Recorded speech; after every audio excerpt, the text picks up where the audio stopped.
नमस्कार।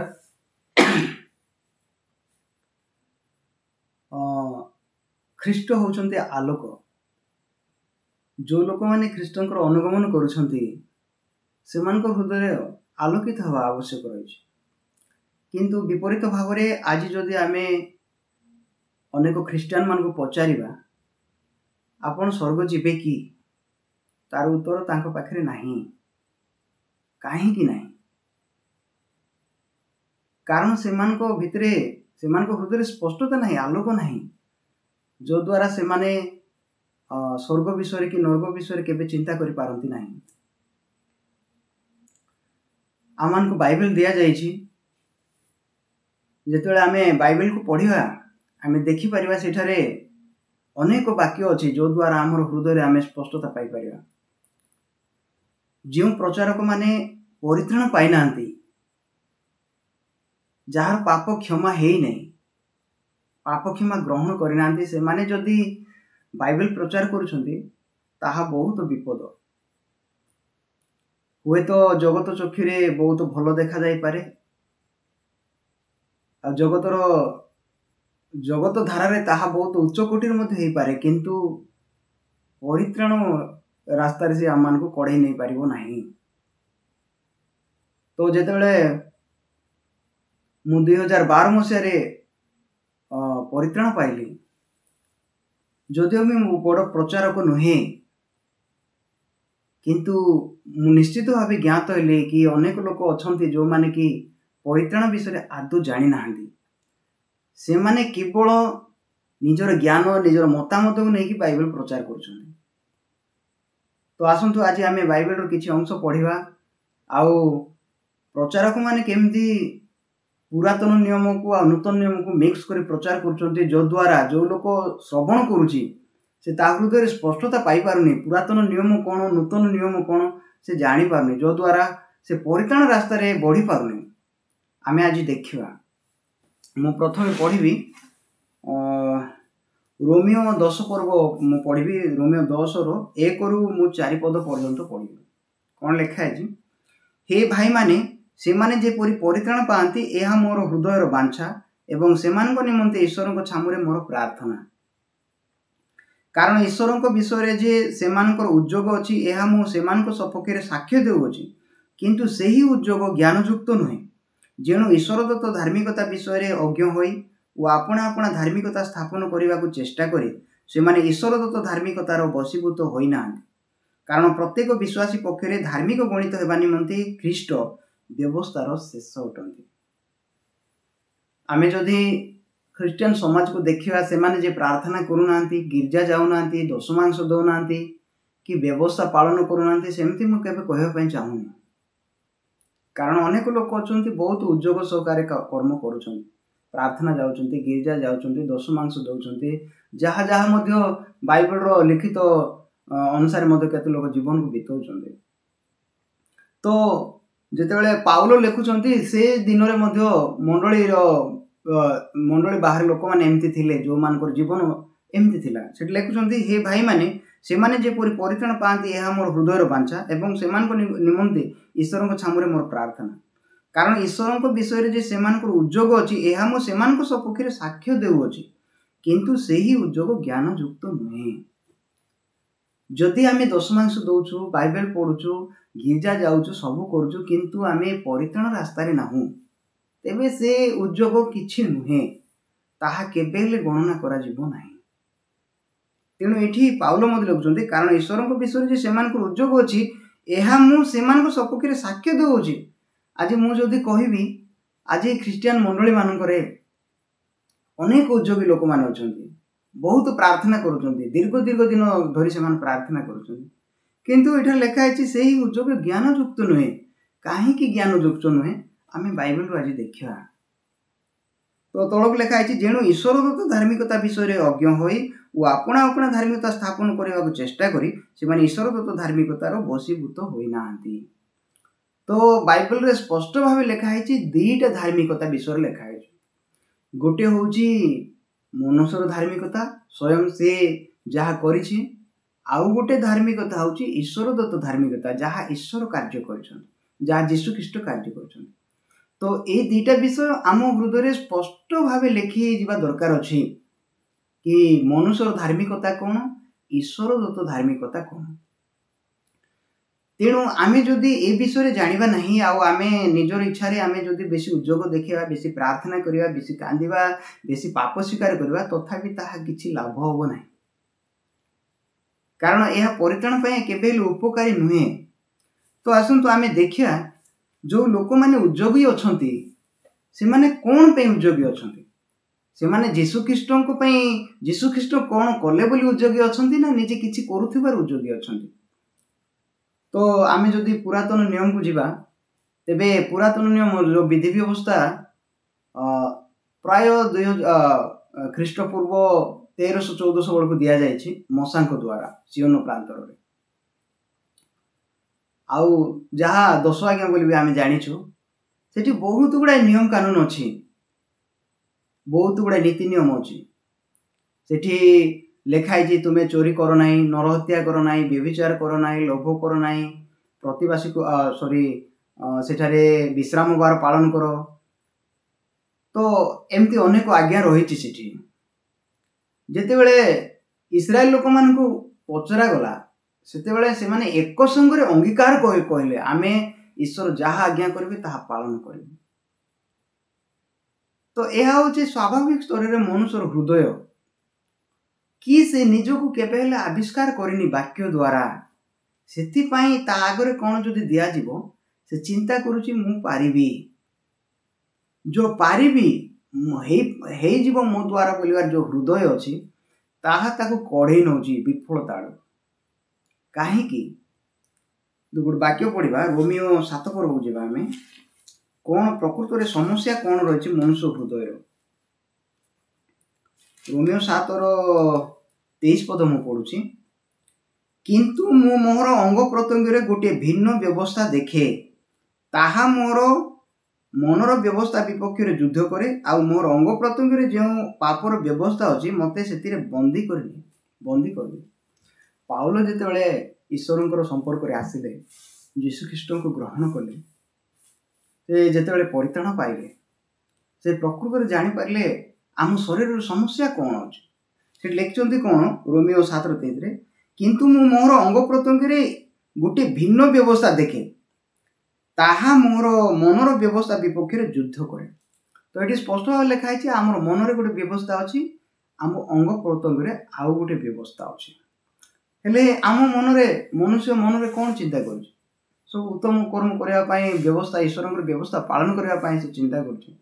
तो एटी लिखा है कोन आ मोर अंग प्रत्यंग जो पापर व्यवस्था अछि मते सेति बंदी करनी, तार अर्थ मनर व्यवस्था और आम शरीर व्यवस्था सब बेले फाइटिंग करते, युद्ध हुए आम शरीर मन भितर।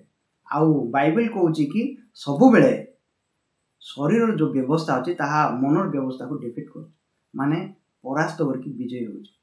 सेति पई सब बेले शरीर रो इच्छा रे मनुष्य परिचालित होछि। एहा होछि आमर शरीर रो स्पष्टता, आमर शरीर सत्यता जहा कि बाइबल रे लिखित अछि।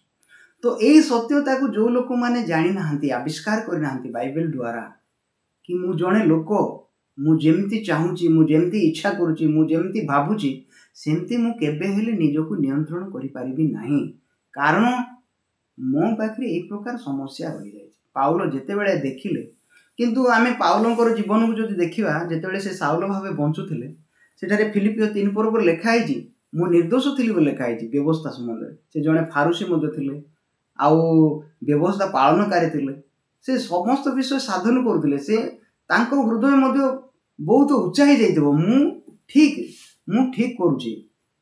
तो से ठीक लोक थिले, आउ ताहा होछि मनुष्यर धार्मिकता। से सेटा को निज परिश्रम रे निजर चेष्टा द्वारा से ताकू प्राप्त करथिले। से निर्दोष देखा जाइथिले, से फारूसी थिले, सकल विषय से प्राप्त होइथिले। किंतु जेतेबेले से प्रभु को पाइले, यीशु ख्रीष्ट को ग्रहण कले, से देखि पारले। आउ प्रथम तिमोथी रे लिखचंती से पापी मानक मध्य मु प्रधान पापी बोली लिखचंती। तार अर्थ से जेतेबेले मनुष्यर शोचनीयता को देखिले कि मनुष्यर सत्यता कौन, मनुष्य जदि भी किछि इच्छा करूछि से करि पारिबो कि, से मिथ्या रे इच्छा करूछि। कारण ବାଇବେଲ ଆଦି ପୁସ୍ତକ 6:5 ଏମିତି ମଧ୍ୟ ଲେଖା ଅଛି, ତହିଁରେ ସଦାପ୍ରଭୁ ଦେଖିଲେ ଯେ ପୃଥିବୀରେ ମନୁଷ୍ୟର ଦୁଷ୍ଟତା ଅତି ବଡ଼, ଆଉ ତାହାର ଅନ୍ତଃକରଣର ଭାବନାର ପ୍ରତ୍ୟେକ କଳ୍ପନା ଅବିରତ ମନ୍ଦ ମାତ୍ର। ଏଇ ଯୋଉ ବାକ୍ୟ ପାଉଲ ମଧ୍ୟ ସେ ପାଇଲେ, ସେଥିପାଇଁ ସେ ଲେଖିଛନ୍ତି, ମୋ ଠାରେ ଅର୍ଥାତ୍ ମୋ ଶରୀରରେ ଯେ କୌଣସି ଉତ୍ତମ ବିଷୟ ବାସ କରେ ନାହିଁ, ଏହା ମୁଁ ଜାଣେ ବୋଲି ଲେଖାଯାଇଛି। ତ ଆଜି ଯୋଉ ଲୋକମାନେ ଯୀଶୁଖ୍ରୀଷ୍ଟଙ୍କ ରାସ୍ତାରେ ଅଛନ୍ତି, ସେମାନେ ଯୀଶୁଖ୍ରୀଷ୍ଟଙ୍କର କାର୍ଯ୍ୟକୁ ଦେଖିବା ପରିବର୍ତ୍ତେ ସେମାନେ ଗୋଟେ ଚେଷ୍ଟା ଦୁନିଆରେ ଭାସି ବୁଲୁଛନ୍ତି। ମୁଁ ଚେଷ୍ଟା କଲେ ସ୍ୱର୍ଗ ଯାଇପାରିବି, ମୁଁ ଚେଷ୍ଟା କଲେ ପରିତ୍ରାଣ ପାଇପାରିବି। ଯେମିତି ଜଣେ ଧନୀ ଯୁବା ଯୀଶୁଙ୍କୁ ଆସି ପ୍ରଶ୍ନ କରୁଛି, କ'ଣ ହେ ଗୁରୁ, ଅନନ୍ତ ଜୀବନର ଅଧିକାରୀ ହେବା ପାଇଁ ମୋତେ କେଉଁ ସତ୍କର୍ମ କରିବାକୁ ପଡ଼ିବ? ତା ହୃଦୟ ଯଦି ଦେଖିବା, ସେଠି ଯୀଶୁଙ୍କ ପାଖରେ ଅନନ୍ତ ଜୀବନ ଅଛି କି ଈଶ୍ୱର ଅନନ୍ତ ଜୀବନ ଦେବେ ସେମିତି ସେ ଚିନ୍ତା କରିନାହିଁ। ତା ଭିତରେ କ'ଣ ବସା ବାନ୍ଧିଛି, ମୁଁ ଯଦି ସତ୍କର୍ମ କରିବି ତେବେ ମୁଁ ଅନନ୍ତ ଜୀବନର ଅଧିକାରୀ ହେବି। ତାର ଅର୍ଥ ତାର ଉଦ୍ଧାରକର୍ତ୍ତା ସେ ନିଜେ। ମୁଁ ଯଦି ଚେଷ୍ଟା କରିବି, ଉତ୍ତମ କର୍ମ କରିବି, ତାହେଲେ ମୁଁ ପରିତ୍ରାଣ ପ୍ରାପ୍ତ ହେବି। ତ ଆଜି ମଧ୍ୟ ଯଦି ଆମେ ଲୋକମାନଙ୍କ ହୃଦୟକୁ ଦେଖିବା, ତ ସେଇ ସେମ୍ ବିଷୟ ରହିଛି, କିଛି ଫରକ ନାହିଁ। ମନୁଷ୍ୟମାନେ ବି, ଖ୍ରୀଷ୍ଟିଆନ ଲୋକମାନେ ବି ଭାବୁଛନ୍ତି, ଆମେ ଯଦି ବେଶୀ ଚେଷ୍ଟା କରିବୁ, ଆଜିଠାରୁ ଯଦି କିଛି ପାପ ନ କରିବା ପାଇଁ, କୌଣସି ଭୁଲ ନ କରିବା ପାଇଁ ଯଦି ଚେଷ୍ଟା କରିବୁ, ତେବେ ଆମେମାନେ ମଧ୍ୟ ଅନନ୍ତ ଜୀବନ ପ୍ରାପ୍ତ ହେବୁ। ତ ସେଥିପାଇଁ ଲୋକମାନେ ଗୋଟେ ପ୍ରବଞ୍ଚିତ ଜୀବନକୁ ବିତାଉଛନ୍ତି। ସେମାନେ ଜାଣିନାହାନ୍ତି ତାଙ୍କର ଫଳାଫଳ କ'ଣ ହେବା ପାଇଁ ଯାଉଛି। ଯଦି ଆମେ ଦେଖିବା ଈଶ୍ୱରଙ୍କର ମାପଦଣ୍ଡ ଅନୁସାରେ, ତେବେ ଆମେ ସତ ଚେଷ୍ଟା କଲେ ମଧ୍ୟ ଈଶ୍ୱରଙ୍କର ସ୍ତରକୁ ଆମେ କେବେ ପହଞ୍ଚି ପାରିବା ନାହିଁ। ସେ ଯେଉଁ ପ୍ରକାର ବାକ୍ୟରେ ଲେଖା ହେଇଛି, ସେଠାରେ ଯାକୁବ 2:10 କ'ଣ ଲେଖା ହେଇଛି, ତୁମ୍ଭେମାନେ ଯଦି ସମସ୍ତ ବ୍ୟବସ୍ଥା ପାଳନ କରି କେବଳ ଗୋଟିକ ବିଷୟରେ ଝୁଣ୍ଟିବ, ତେବେ ସମସ୍ତ ବ୍ୟବସ୍ଥାର ଦଣ୍ଡ ତୁମ ଉପରେ ବର୍ତ୍ତିବ ବୋଲି ଲେଖା ହେଇଛି। ତ ଏଇ ମାପଦଣ୍ଡକୁ ଯଦି ଆମେ ଆଖିରେ ରଖିକି ଆମେ ଯଦି ଚାଲିବା, ତେବେ ଆମେ ଜଣେ ଲୋକ ମରିବା ପର୍ଯ୍ୟନ୍ତ ଚେଷ୍ଟା କଲେ ମଧ୍ୟ, ଦିନ ରାତି ଚେଷ୍ଟା କଲେ ମଧ୍ୟ ସେଇ ସ୍ତରକୁ ଆମେ ପହଞ୍ଚି ପାରିବା ନାହିଁ, ଯେଉଁ ସ୍ତରକୁ ଆମ ପରମେଶ୍ୱର ଚାହୁଁଅଛନ୍ତି। ତେଣୁ ପୁରାତନ ନିୟମ, ପୁରାତନ ବ୍ୟବସ୍ଥା ଗୋଟେ ବ୍ୟବସ୍ଥା, ଆଜି ପର୍ଯ୍ୟନ୍ତ କୌଣସି ଲୋକ ତାକୁ ସଫଳ କରିପାରିନାହାନ୍ତି, ଆଉ ଆଗାମୀ ଦିନରେ ମଧ୍ୟ କିଏ ସଫଳ କରିପାରିବେ ନାହିଁ। ତ ଆମ ଭିତରେ କିଏ ଅଛି କି ଯିଏ ବ୍ୟବସ୍ଥାକୁ ଦିନେ ଲଙ୍ଘନ କରିନେ? ଦିନେ କ'ଣ, ଥରେ କ'ଣ, ଆମର ଜୀବନ ସାରାକୁ ହଜାର ଲକ୍ଷ ଲକ୍ଷ ଥର ଆମେ ଲଙ୍ଘନ କରିସାରିଛୁ। ତ ବାଇବେଲ କହୁଛି ବ୍ୟବସ୍ଥା ଲଙ୍ଘନ ହିଁ ପାପ।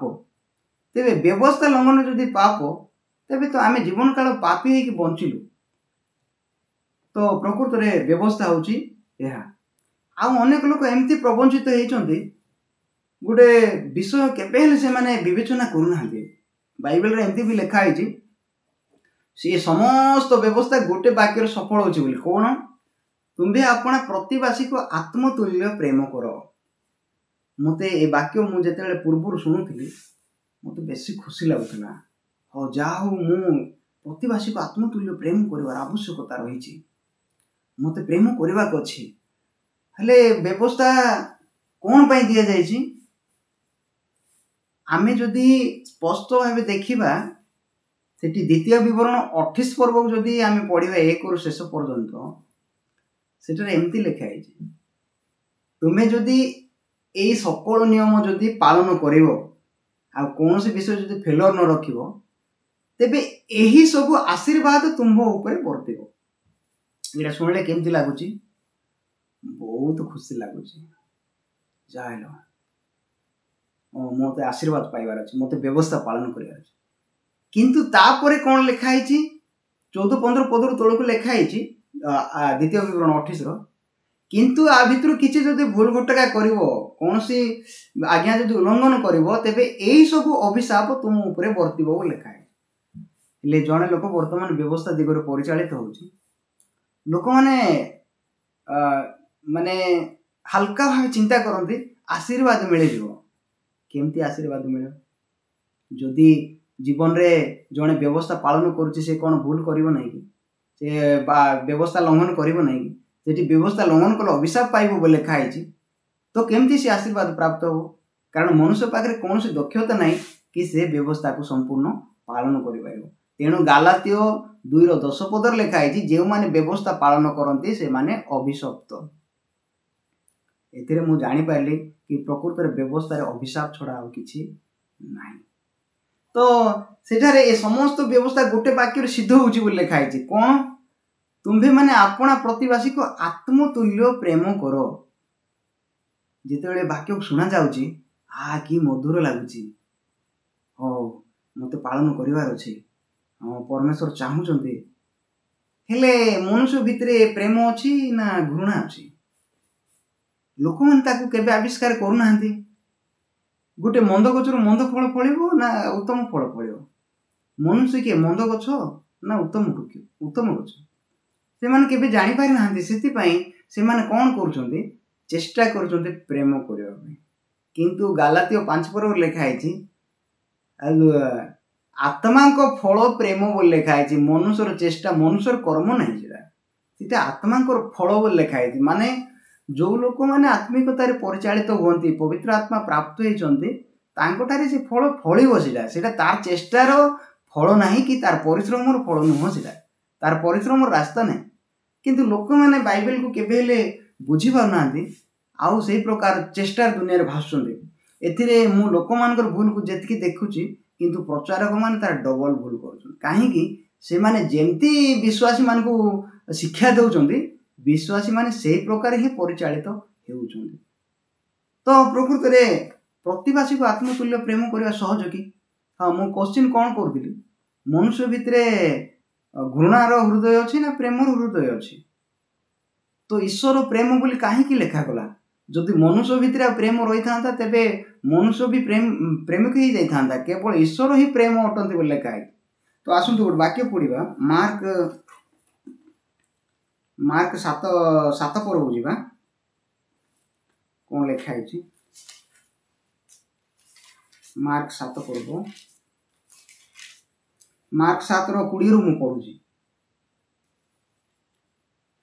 आउ से कहले जहाँ मनुष्य ठारू बाहरे ताहा ही ताहाकू असुचि करे मनुष्य हृदय कारण भितरु मनुष्य हृदय कुचिंता बाहरे बेश्यागमन चौर्य नरहत्या व्यभिचार लोभ दुष्टता शठता कामकता ईर्षा दृष्टि निंदा अहंकार मूर्खता ये समस्त मंद विषय भितरु बाहरी मनुष्य को असुचि करे। मनुष्य हृदय कौन बाहर लिखा है? प्रेम बाहर लिखाई नहीं। आम जदि सीरियसली जदि बाइबल को देखा मनुष्य विषय स्पष्ट भाव लिखा जाए मनुष्य किए आ मनुष्य भितर किए काम करुँचार कौन लिखाई कारण भितर मनुष्य हृदय कुचिंता बाहर बोली लिखाई सेठी जदि प्रेम अच्छी तेरे कुचिंता कुआड़ बाहर तापर लिखाई बेश्यागमन चौर्य नरहत्या व्यभिचार लोभ दुष्टता शठता कामकता ईर्षा दृष्टि निंदा अहंकार मूर्खता एटा कौन प्रेम कि? लोक मैंने प्रवंचित हो जाइछन्ते से माने सत्य को केबे ग्रहण करबा पई चाहू नांती सेति पई से माने शैतान से मानकर चक्षु को एमती अंध कर देछि जदियो से मानकर हृदय घृणार हृदय अछि किंतु से माने प्रेम करबा पई बाहर जंदे जदियो से मानकर हृदय मनुष्य मान हृदय या बाहर बोली बाइबल रे लिखा है निजे जीशु ख्रीष्ट एटा कहिसन्ते किंतु से माने चेष्टा करछन्ते सकल विषय को न करबा पई। तेबे मनुष्य हृदय जो दिगरे मनुष्य को परिचालना करिवो से हृदय से अनुसार से माने परिचालित हेबे से माने चेष्टा कले मध्य किछि फल हबो नाही। तो प्रकृत रे प्रतिवासी को आत्मतुल्य प्रेम करो सुनले केमती लागुछि? बहुत भल लागुछि किंतु कि हेले पालन करि पारिछन जे पर्यंत ना करि पारिबे केही पालन करि नाहंती करि पारिबे मध्य नाही। तो जहा आशा ताहा आशार ही रही। तेबे आमे जदि ये विषय जदि आलोचना करिबा आज ख्रिस्टियन समाज रे यही शिक्षा दिया जाउछि तमे करिबा कछि प्रतिवासी आत्मतुल्य प्रेम करो। हाँ बहुत करिवे केही मध्य करि पारिबे नाही। तो जेतेबेले आमे सुनुछु प्रचार माने ए प्रकार शिक्षा दिया जाउछि जोटी मनुष्य सेठी ठिया बा चेष्टा करूछि किंतु प्रकृत रे ताहा परित्राण रास्ता ही नाही। तेबे व्यवस्था काहे की दिया गला? गालातिय 3 पर्व रे लेखा अछि व्यवस्था कोन पई दिया गला सेठी लेखा अछि आसुन पढियो। गालातिय 3 रो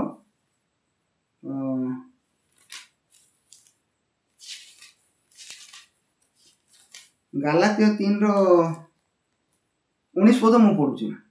ତେବେ ବ୍ୟବସ୍ଥା କାହିଁକି ଦତ୍ତ ହେଲା? ଯେଉଁ ସନ୍ତାନକୁ ଲକ୍ଷ୍ୟ କରି ପ୍ରତିଜ୍ଞା କରାଯାଇଥିଲା ତାହାଙ୍କ ନ ଆସିବା ପର୍ଯ୍ୟନ୍ତ ତାହା ଆଜ୍ଞା ଲଙ୍ଘନ ହେତୁ ଯୋଗ କରାଗଲା, ପୁଣି ତାହା ଦୂତମାନଙ୍କ ଦ୍ୱାରା ଜଣେ ମଧ୍ୟସ୍ଥଙ୍କ ହସ୍ତରେ ସ୍ଥାପିତ ହୋଇଥିଲା। ଏଠି ଆଜ୍ଞା ଲଙ୍ଘନ ହେତୁ ଯୋଗ କରାଗଲା ବୋଲି ଲେଖା ହେଇଛି। ତାର ଅର୍ଥ କ'ଣ? ଯେଉଁଠି ବ୍ୟବସ୍ଥା ନାହିଁ ସେଠାରେ ଆଜ୍ଞା ଲଙ୍ଘନ ନାହିଁ, ଯେଉଁଠି ବ୍ୟବସ୍ଥା ଅଛି ସେଠି ଆଜ୍ଞା ଲଙ୍ଘନ ଅଛି। ତାର ଅର୍ଥ ମନୁଷ୍ୟ ଆଜ୍ଞା ଲଙ୍ଘନ କରି ସେ ଜାଣିପାରୁଛି ପାପୀ, ତାର କ'ଣ ସମସ୍ୟା ଅଛି, ସେ କୁଆଡ଼େ ଯାଉଛି, ସ୍ୱର୍ଗ ଯାଉଛି ନା ନରକ ଯାଉଛି, ଏ ସକଳ ବିଷୟ ତା ହୃଦୟରେ ସ୍ଥାପିତ ଜାଣୁ, ସେଥିପାଇଁ ପରମେଶ୍ୱର ବ୍ୟବସ୍ଥାକୁ ଦେଇଛନ୍ତି। ତ କାରଣ ବ୍ୟବସ୍ଥା ବିନା ଆମେ ପାପ କ'ଣ ଜାଣିପାରିବା ନାହିଁ। ତେବେ ବ୍ୟବସ୍ଥା ଦ୍ୱାରା ଯେଉଁ ଲୋକମାନଙ୍କ ହୃଦୟ ପରିଚାଳିତ ହେଉଛି ସେମାନେ କେବେ ହେଲେ ମୁକ୍ତ ଜୀବନ ନାହିଁ ତାଙ୍କର, ସେମାନେ ଦୋଷୀ ହିଁ ଅଟନ୍ତି। ସେଥିପାଇଁ ଆଜିକାଲି ଲୋକମାନେ ଏତେ ସୁନ୍ଦର କର୍ମ କଲେ ମଧ୍ୟ ସେମାନେ ଧାର୍ମିକ କହିପାରିବେ ନାହିଁ। କାହିଁକି? ବ୍ୟବସ୍ଥା ଗୋଟେ ବିଷୟ ଆମେ 100% କଲେ ମଧ୍ୟ ଆଉ ସେ ରହିଗଲା ଅଧୁରା, କେବେ ହେଲେ ତାର ଶେଷ ହବ ନାହିଁ। ତେଣୁ ବ୍ୟବସ୍ଥାର ମୁକ୍ତ ଆମେ ହେଇପାରିବା ନାହିଁ କଦାପି। ତ ସେଠାରେ ଗୋଟେ ବ୍ୟଭିଚାରିଣୀ ସ୍ତ୍ରୀ ବିଷୟରେ ଲେଖା ହେଇଛି ଯୋହନ 8 ପର୍ବରେ। ଆମେ ଯଦି ତାକୁ ବ୍ୟବସ୍ଥା ଦ୍ୱାରା ଯେତେ ଯାହା ବି କରିବା ତାକୁ ମାରିବାର ହିଁ ଅଛି। ବ୍ୟବସ୍ଥା ଗୋଟେ ବିଷୟ ଦଣ୍ଡ ପାଇଁ, ବିଚାର ପାଇଁ ଦିଆଯାଇଛି। ତେଣୁ ବ୍ୟଭିଚାରିଣୀ ସ୍ତ୍ରୀକୁ ସେଠି ଯେତେ ଲୋକ ବି ଦେଖିଲେ ସେମାନେ ଯେହେତୁ ତାଙ୍କ ପାଖରେ ବ୍ୟବସ୍ଥା ଥିଲା ସେଥିପାଇଁ ସେମାନେ ମାରିବା ପାଇଁ ହିଁ ଯୋଜନା କଲେ, ମାରିବା ପାଇଁ ହିଁ ପ୍ରଶ୍ନ କଲେ। ତେଣୁ ସେଠି ପରିତ୍ରାଣର କୌଣସି ରାସ୍ତା ଆଗ ନାହିଁ ସେଠି। ତ ବ୍ୟବସ୍ଥା ଦଣ୍ଡ ନିମନ୍ତେ ଦିଆଯାଇଥିଲା, ଯାହାକି 2 କରନ୍ତି 3 ପର୍ବରେ ମଧ୍ୟ ଲେଖା ଅଛି। ତ ପ୍ରକୃତରେ ଆଜି ଯଦି ଖ୍ରୀଷ୍ଟିଆନ ଲୋକମାନଙ୍କ ହୃଦୟକୁ ଦେଖିବା ସେମାନେ ବ୍ୟବସ୍ଥା ଦ୍ୱାରା ଧରା ଯାଇଛନ୍ତି। ସେଥିପାଇଁ ସେମାନେ କେବେ ହେଲେ ସେମାନେ ପାପରୁ ମୁକ୍ତ ହେଇପାରୁନାହାନ୍ତି। ଏହା ହେଉଛି ସମସ୍ୟା। ତ ପ୍ରକୃତରେ ଆସନ୍ତୁ ତେବେ ନୂତନ ନିୟମ କ'ଣ? ଆମେ ବାଇବଲରୁ ଦେଖିବା। ଆମେ ଯେଉଁ ରୋମିଓ ପୁସ୍ତକ ଗଲୁ, ମୁଁ ପଢ଼ିବି ଜିରିମିୟ ପୁସ୍ତକକୁ ଆମେ ଯିବା। ଜିରିମିୟ 31 ପର୍ବ ଆମେ ଖୋଲିବା।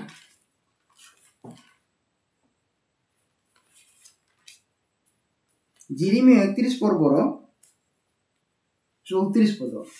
ସେଠାରେ 31ରେ କ'ଣ ଲେଖା ହେଇଛି?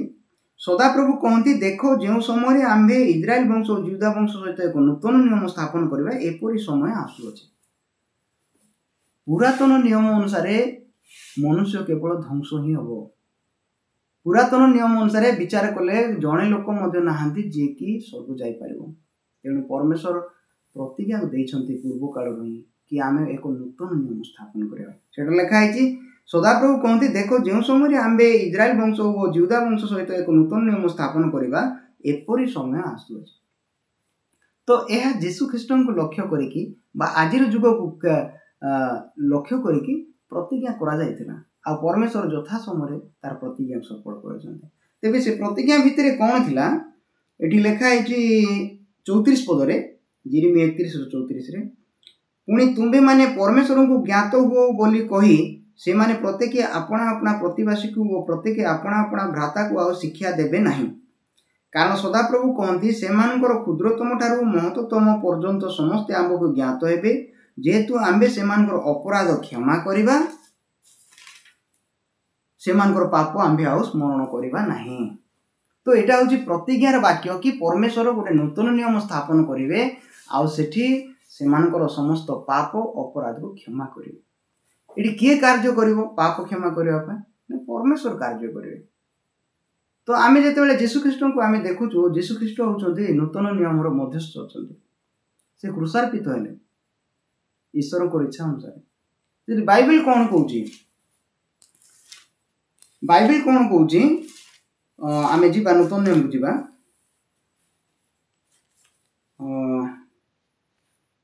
ଏଭ୍ରି ପୁସ୍ତକ ଯିବା ଆମେ।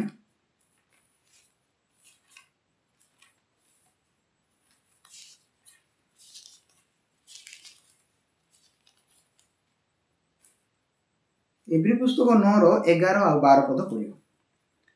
किंतु ख्रीष्ट वर्तमान उत्तम उत्तम विषयर महाजाजक स्वरूपे उपस्थित होई এই সৃষ্টিরু ভিন্ন অহস্তকৃত মহতর ও শ্রেষ্ঠতর তম্বু দেই যায় ছাগ গোবস্তর রক্ত নুহে মাত্র আপনার রক্ত ঘেনি একাথরকে মহাপবিত্র স্থাନରେ প্রবেশ করে অনন্ত মুক্তি সাধন করিଅଛନ୍ତି। তেবে ଯୀଶୁଖ୍ରୀଷ୍ଟ ଯିଏକି ନୂତନ ନିୟମର ମଧ୍ୟସ୍ଥ ସେ ମହାଯାଜକ ଆସି କ'ଣ କଲେ? ପରମେଶ୍ୱରଙ୍କର ପ୍ରତିଜ୍ଞାକୁ ସେ ଆସି ଜଗତରେ ସଫଳ କଲେ। ଆଉ ସେ ଆମମାନଙ୍କ ସମସ୍ତ ପାପ ଅପରାଧକୁ ତାଙ୍କ ରକ୍ତ ଦ୍ୱାରା କ'ଣ କରିଛନ୍ତି? କ୍ଷମା କରିଛନ୍ତି। ଯେତେବେଳେ ଆମେ ଏଇ ବାକ୍ୟକୁ ଦେଖୁଛୁ ସେଠାରେ କ'ଣ ଲେଖା ହେଇଛି? ମାତ୍ର ଆପଣ ରକ୍ତ ଘେନି ଏକାଥରକେ ମହାପବିତ୍ର ସ୍ଥାନରେ ପ୍ରବେଶ କରି ଅନନ୍ତ ମୁକ୍ତି ସାଧନ କରିଛନ୍ତି। ଅନନ୍ତ କାଳ ପାଇଁ ଆମକୁ ମୁକ୍ତ କରାଯାଇଛି, ଆମେ ମୁକ୍ତି ପାଇଅଛୁ। ତ ଯେତେବେଳେ ଆମେ ଯୀଶୁଙ୍କୁ ଦେଖୁଛୁ ଆମର ପାପ ଅଲରେଡି କ୍ଷମା କରାଯାଇଛି ତାଙ୍କ ରକ୍ତ ଦ୍ୱାରା, ଆମକୁ ଅନନ୍ତ କାଳ ପାଇଁ ମୁକ୍ତ କରାଯାଇଛି। କିନ୍ତୁ ଯେତେବେଳେ ଆମେ ବ୍ୟବସ୍ଥା ପୁରାତନ ବ୍ୟବସ୍ଥାକୁ ଦେଖୁଛୁ ସେଠାରେ ଆମକୁ କରିବାକୁ ଅଛି। ଲୋକମାନେ ଏଇ ଯେଉଁ ସନ୍ଦେହରୁ କେବେ ମୁକ୍ତ ହେଇପାରୁନାହାନ୍ତି, ସେଥିପାଇଁ ସେମାନେ କ'ଣ କହନ୍ତି? ଏ ପିତା, ଈଶ୍ୱରଙ୍କୁ ପିତା ବୋଲି ସମ୍ବୋଧନ କରନ୍ତି, ଆଉ କୁହନ୍ତି ପ୍ରଭୁ ମୁଁ ପାପୀ। ଈଶ୍ୱର କ'ଣ ପାପୀର ପିତା କି? ଆମେ ବିବେଚନା କରିବାର ଆବଶ୍ୟକତା ରହିଛି। ଈଶ୍ୱରଙ୍କୁ ଆମେ ପିତା କହିଲୁ କିନ୍ତୁ ଆମେ ପାପୀ ବୋଲି କହୁଛୁ, ତାର ତ ପାପୀର ପିତା ଈଶ୍ୱର ହେଇପାରିବେ? କଦାପି ନୁହେଁ। ତେଣୁ ଆମେ କେବେ ହେଲେ ବିବେଚନା କରୁନୁ। ଅନେକ ଲୋକମାନେ ଏ ପ୍ରକାର ଭ୍ରାନ୍ତରେ ପ୍ରଚାର କରୁଛନ୍ତି କି ପୁରାତନ ନିୟମ ନୂତନ ନିୟମକୁ ମିକ୍ସ କରିକି କେତେବେଳେ କହୁଛନ୍ତି ତୁମର ପାପ କ୍ଷମା ହେଇଛି, ତୁମେ ଈଶ୍ୱରଙ୍କର ସନ୍ତାନ, କିନ୍ତୁ କେତେବେଳେ କହୁଛନ୍ତି ଆମେ କଦର୍ଯ୍ୟ ପାପୀ। ନାଇଁ, ବ୍ୟବସ୍ଥା ଦ୍ୱାରା ଆମେ ଯେତେବେଳେ ନିଜକୁ ଦେଖୁଛୁ, ବ୍ୟବସ୍ଥା ଅନୁସାରେ ଆକଳନ କରୁଛୁ, ଆମେ କଦର୍ଯ୍ୟ ପାପୀ। ଆମେ ଯେତେବେଳେ ନିଜକୁ ଦେଖୁଛୁ, ଆମର କର୍ମକୁ ଆମେ ଦେଖୁଛୁ, ଆମର ହୃଦୟକୁ ଦେଖୁଛୁ, ଆମେ ଗୋଟେ ଲୋକ କେବେ ହେଲେ ପାପ ନ କରି ରହିପାରିବା ନାହିଁ। ଅନେକ ଲୋକ ପ୍ରଶ୍ନ କରନ୍ତି ତେବେ ପାପ କଲେ କ'ଣ ହେବ? ଆଉ ବହୁତ ଗୁଡ଼ାଏ ପ୍ରଶ୍ନ ଆମର ମୁଣ୍ଡରେ ଖେଳୁଛି, ଆମର ହୃଦୟରେ ଖେଳୁଛି। କିନ୍ତୁ ଏ ସକଳ ପ୍ରଶ୍ନର ଗୋଟେ ମାତ୍ର ଜବାବ ଯୀଶୁଖ୍ରୀଷ୍ଟ। ଏ ସକଳ ସମସ୍ୟାର ସମାଧାନ ସେ କରିସାରିଛନ୍ତି। ତେଣୁ ଆମେ ଯେତେବେଳେ ନିଜର ଧାର୍ମିକତାକୁ ଫିଙ୍ଗିବା, ତ ଯୀଶୁଖ୍ରୀଷ୍ଟ ଯଦିଓ ବି ପରିତ୍ରାଣ ଦେଇଛନ୍ତି, ପାପ କ୍ଷମା କରିଛନ୍ତି, ଧାର୍ମିକତା ଦେଇଛନ୍ତି, କିନ୍ତୁ କେଉଁମାନେ ଗ୍ରହଣ କରିବେ ସେଇଟା ହେଉଛି ବହୁତ ବଡ଼ ସମସ୍ୟା। ସମସ୍ତେ ଗ୍ରହଣ କରିପାରିବେ ନାହିଁ, କାରଣ ମନୁଷ୍ୟ ପାଖରେ ନିଜର ଧାର୍ମିକତା ଅଛି। ମୁଁ ଭଲ ଲୋକ, ମୁଁ କରିପାରୁଛି। ଏବେ ଗୋଟେ ଉଦାହରଣ ଯଦି ମୁଁ ଦେବି କି ଅପବ୍ୟୟ ପୁତ୍ର ଯେତେବେଳେ ବାପାଙ୍କ ଠାରୁ ଚାଲିଗଲା, ସେ ଯଦି ଭଲ କାମ କରିକି ଫେରିଥାନ୍ତା ତେବେ ବାପା ଦେଉଥିବା ଡ୍ରେସ୍, ଯେଉଁ ଲୁଗା, ଯେଉଁ ବସ୍ତ୍ର, ସେ କ'ଣ ଗ୍ରହଣ କରିଥାନ୍ତା କି? କେବେ ଗ୍ରହଣ କରିନଥାନ୍ତା। ସେ ମୁଦି ଗ୍ରହଣ କରିନଥାନ୍ତା, ସେ ପାଦୁକା ମଧ୍ୟ ଗ୍ରହଣ କରିନଥାନ୍ତା। କାହିଁକି? ତା ପାଖରେ ଅଲରେଡି ଅଛି। ତ ସେଥିପାଇଁ ଆଜି ମଧ୍ୟ ଅନେକ ଲୋକ ଚିନ୍ତା କ'ଣ କରୁଛନ୍ତି? ସେମାନେ ନିଜର ଧାର୍ମିକତାକୁ ବଜାୟ ରଖିଛନ୍ତି। ମୁଁ କେତେ ଭଲ ଲୋକ, ମୁଁ ପାପ କରିନି। ତ ସେଠି ଫାରୁସି ଆଉ କରଗ୍ରାହୀର ଦୃଷ୍ଟାନ୍ତ ମଧ୍ୟ ବାଇବେଲରେ ଲେଖା ହେଇଛି। ଫାରୁସି କ'ଣ କରୁଛି? ନିଜର ଧାର୍ମିକତାକୁ ସେ ଅଟଳ ଭାବେ ଧରିଛି ଜାବୁଡ଼ିକି। ମୁଁ ଈଶ୍ୱରଙ୍କର ବିଧିବିଧାନକୁ ମୁଁ ସଫଳ କରୁଛି। ତ ସେଇଟା ସେ କରୁଥିଲା, କିନ୍ତୁ ସେଇଟା ପରିତ୍ରାଣ ରାସ୍ତା ନୁହଁ। ସେ କେବେ ତା ହୃଦୟକୁ ଦେଖିପାରିନି କି ସେ ଜଣେ କଦର୍ଯ୍ୟ ପାପୀ ବୋଲି। ବ୍ୟବସ୍ଥା ପାଳନ କରି ଧାର୍ମିକ ହେଉ ବୋଲିକି ସେ ଚିନ୍ତା କରୁଥିଲା, କିନ୍ତୁ ବ୍ୟବସ୍ଥା ଦ୍ୱାରା ପାପର ଜ୍ଞାନ ଜନ୍ମେ ବୋଲି ବାଇବେଲରେ ଲେଖା ହେଇଛି। ତ ସେଥିପାଇଁ ଯେତେବେଳେ ସେ ସ୍ପଷ୍ଟତା ପାଇଲା ନାହିଁ, ସେଥିପାଇଁ ସେ ପରିତ୍ରାଣର ବାହାରେ ସେ ପାପୀ ହେଇକି ଆସିଥିଲା, ପାପୀ ହେଇକି ଚାଲିଗଲା ବୋଲି ଲେଖା ହେଇଛି। ତ ଆଜି ଯଦି ଲୋକମାନଙ୍କର ହୃଦୟକୁ ଯଦି ଆମେ ଦେଖିବା, ପ୍ରକୃତରେ ଏ ସମସ୍ୟା ସେମାନଙ୍କଠାରେ ସମସ୍ତଙ୍କଠାରେ ଅଛି। କାହିଁକି? ଲୋକମାନେ ପ୍ରଚାର ମଧ୍ୟ ସେମିତି ହିଁ କରୁଛନ୍ତି, କାରଣ ସେମାନଙ୍କର ସ୍ପଷ୍ଟତା ନାହିଁ ତାଙ୍କ ହୃଦୟରେ କି ଆମେ ନୂତନ ନିୟମକୁ ଯେତେବେଳେ ଆସୁଛୁ ଆମେ କିଏ, ଆମକୁ କ'ଣ କରିବାକୁ ଅଛି। ତ ପାଉଲ ଯେତେବେଳେ ନିଜର ଧାର୍ମିକତାକୁ ଫିଙ୍ଗିଲେ, ସେ ଯୀଶୁଙ୍କର ଧାର୍ମିକତାକୁ ଗ୍ରହଣ କଲେ। ସେଥିପାଇଁ ରୋମିଓ 5:1 ଲେଖା ହେଇଛି। କ'ଣ ଲେଖା ହେଇଛି ଆମେ ପଢ଼ିବା। ରୋମିଓ 5:1, ଅତବ ବିଶ୍ୱାସ ଦ୍ୱାରା ଧାର୍ମିକ ଗଣିତ ହେବାରୁ ଆମ୍ଭେମାନେ ଆମମାନଙ୍କ ପ୍ରଭୁ ଯୀଶୁଖ୍ରୀଷ୍ଟଙ୍କ ଦ୍ୱାରା ଈଶ୍ୱରଙ୍କ ସହିତ ଶାନ୍ତିରେ ଅଛୁ। ଖ୍ରୀଷ୍ଟଙ୍କ ଦ୍ୱାରା ଧାର୍ମିକ ଗଣିତ ହେବାରୁ ଖ୍ରୀଷ୍ଟ ଆମକୁ ଧାର୍ମିକ ଗଣିତ କରିଛନ୍ତି। आमर समस्त पाप यीशु ख्रीष्ट अपना रक्त द्वारा सफा कर समाप्त कर आम जिते वाक्य को देखा यीशु ख्रीष्ट को देखा तो आम पवित्र उठू आम धार्मिक उठू। यह हूँ ईश्वर को धार्मिकता। यह आमर कर्म सहित लिंक नहीं। आम कौन सी कर्म करके ये धार्मिकता को ग्रहण कर किंतु जो लोक मैंने निजर धार्मिकता को बंचाई रखिंट से माने जिते उद्योग हेले मध्य धार्मिक कहींपारे ना कारण से धार्मिकता ताहा परित्राण नुहे।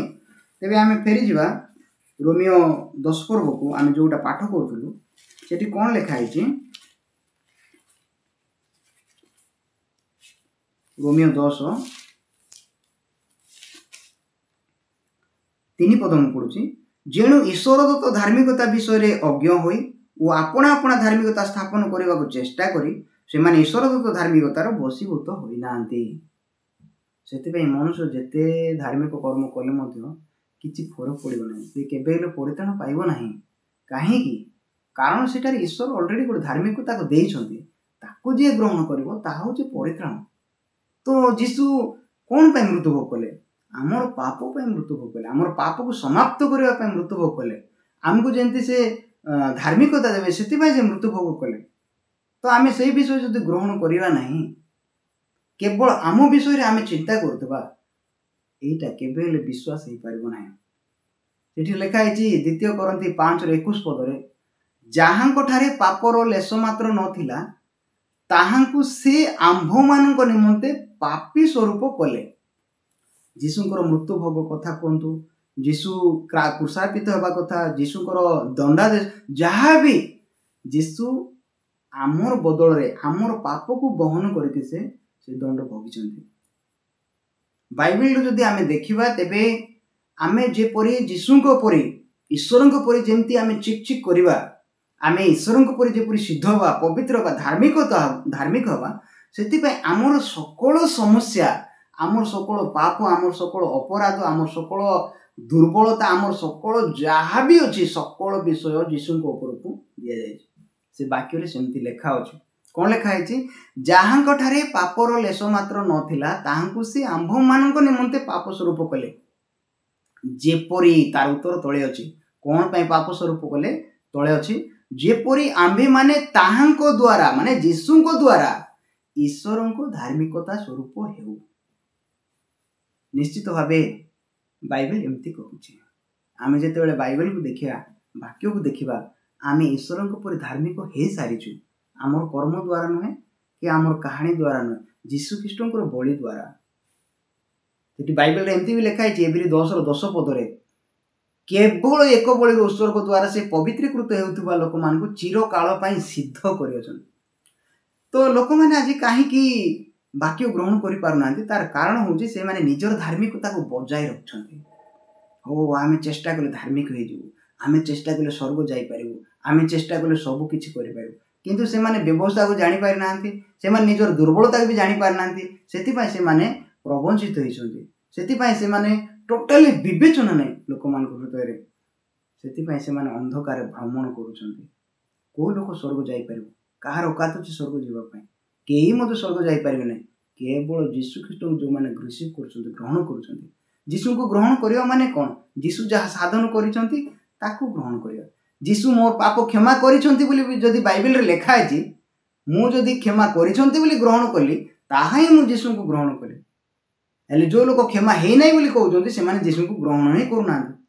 तबे सेटारे 2 Corinthians 5:21 रे कोन लेखा है जहांको ठारे पापर लेश मात्र नथिला ताहांकु से आंभ मानक निमंते पाप स्वरूप कले जेपरि आंभे माने ताहांको द्वारा ईश्वरंको धार्मिकता स्वरूप हेउ। तेणु आमे यीशु ख्रीष्टंको द्वारा ईश्वरंको परि धार्मिक ईश्वरंको परि पवित्र ईश्वरंको परि सिद्ध होई अछु हेबु बोली लेखा जाई नै। जणे जदि यीशु को विश्वास कला एहा ता हृदय रे स्पष्ट भावे लेखि जिबा दरकार अछि मु होची पवित्र मु सिद्ध मु धार्मिक मु जदि एबे मरबी आ टिके पर मरबी जे कोनसे रूप रे मरबी जेते बेले भी मरबी मु ईश्वर को निकट जी एटा होती विश्वास। जेतेबेले एई प्रकार विश्वास रे जणे बढुची ता जीवन रे पवित्र आत्मा कार्य करूचंती। सेति भाई बाइबल रे कोन लेखा है ଯେଉଁମାନେ ଈଶ୍ୱରଙ୍କର ଆତ୍ମାଙ୍କ ଦ୍ୱାରା ପରିଚାଳିତ ସେମାନେ ଈଶ୍ୱରଙ୍କର ସନ୍ତାନ ବୋଲେ। ଈଶ୍ୱରଙ୍କର ଆତ୍ମାଙ୍କ ଦ୍ୱାରା ପରିଚାଳିତ ବୋଲେ ଅନେକ ଲୋକ କ'ଣ ଭାବନ୍ତି, ଭିତରେ ଆସି ଗୋଟେ ଆତ୍ମା ପଶିଯିବ ତାକୁ ପରିଚାଳନା କରିବ। ସେମିତି ନାହିଁ ବାଇବଲରେ।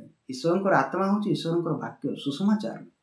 ଯେଉଁ ଲୋକ ସୁସମାଚାରକୁ ଗ୍ରହଣ କଲା ସେ ଈଶ୍ୱରଙ୍କର ଆତ୍ମା ପ୍ରାପ୍ତ ହେଲା। ତ ବାକ୍ୟ ଦ୍ୱାରା ଯେଉଁମାନେ ପରିଚାଳିତ ହୁଅନ୍ତି, ସୁସମାଚାର ଦ୍ୱାରା ଯେଉଁମାନେ ପରିଚାଳିତ ହୁଅନ୍ତି ସେମାନେ ହେଉଛନ୍ତି ଈଶ୍ୱରଙ୍କ ସନ୍ତାନ। ଯୀଶୁ ଯେହେତୁ ମୋତେ ପବିତ୍ର କରିଛନ୍ତି ସେଥିପାଇଁ ମୁଁ ପବିତ୍ର। ମୁଁ ବାକ୍ୟକୁ ଦେଖି କହୁଛି, ମୁଁ ନିଜକୁ ଦେଖି କହୁନି। ମୁଁ ନିଜର ଚରିତ୍ରକୁ, ମୁଁ ନିଜର କାହାଣୀକୁ ନେଇକି ମୁଁ ଠିଆ ହେଉନି। କେବଳ ଈଶ୍ୱର ଯାହା କହୁଛନ୍ତି ତାକୁ ମୁଁ ଗ୍ରହଣ କରେ। ସେଥିପାଇଁ ମୁଁ ପବିତ୍ର ଅଟେ, ମୁଁ ଧାର୍ମିକ। ଯେଉଁ ଲୋକ ବି ବିଶ୍ୱାସ କରୁଛି ସେ ପବିତ୍ର, ସେ ସିଦ୍ଧ, ସେ ଧାର୍ମିକ ଅଟେ। ବାଇବଲରେ ସେମିତି ଲେଖା ହେଇଛି। ତ ପ୍ରକୃତରେ ଆମେ ପୁରାତନ ନିୟମକୁ ନୂତନ ନିୟମକୁ ଭାଗ କରିବାର ଆବଶ୍ୟକତା ରହିଛି ହୃଦୟରେ। ଆଉ ଯୀଶୁଙ୍କ ରକ୍ତକୁ ଆମ ହୃଦୟରେ ସ୍ଥାପିତ କରିବା ଦରକାର ଅଛି। ଯେଉଁଠିକି ଈଶ୍ୱର ଖୁସି ଅଛନ୍ତି, ଯେଉଁଠି ଈଶ୍ୱର ଗ୍ରହଣ କରୁଛନ୍ତି, ସେଠାରେ ବାକ୍ୟରେ ଅନେକ ଗୁଡ଼ିଏ ପ୍ରତିଜ୍ଞାକୁ ଆମମାନଙ୍କୁ ଦିଆଯାଇଛି। ତ ଆମର ପରବର୍ତ୍ତୀ ଜୀବନ ଈଶ୍ୱରଙ୍କର ହସ୍ତରେ, ସେ ଆମମାନଙ୍କୁ ପରିଚାଳନା କରିବେ। ଧନ୍ୟବାଦ।